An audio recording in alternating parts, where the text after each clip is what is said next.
Please मत जाओ प्रेरणा, वो तुम्हें किस कर लेगा। घर से थे चले तो ये बात हो गई।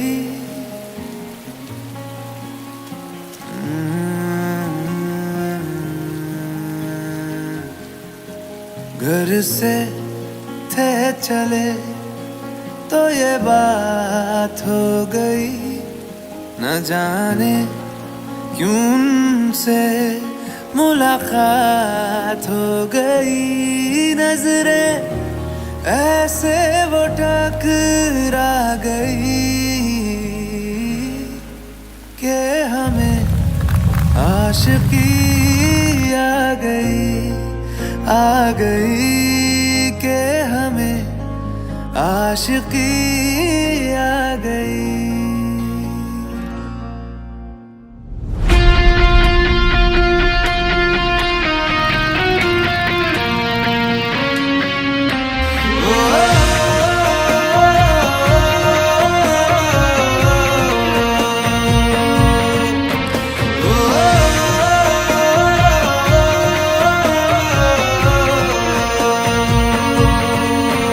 घर से थे चले तो ये बात हो गई।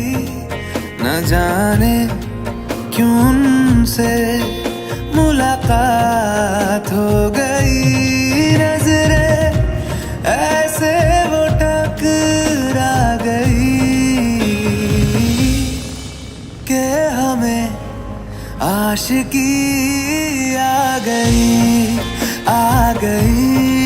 कि हमें आशिकी आ गई।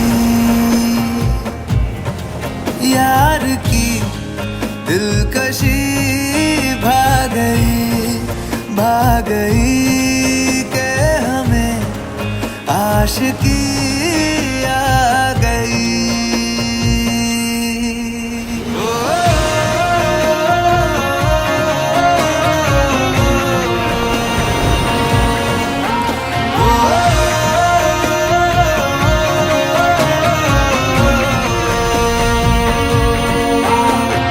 बड़ी दीवानी सी रात थी, हुई घनी बरसात थी। हवाओं से उलझी वो जुल्फे उन्होंने थाम जोली। तो जुल्फे ऐसे वो बिखरा गई कि हमें आशिकी आ गई कि हमें आशिकी आ गई। यार की दिलकशी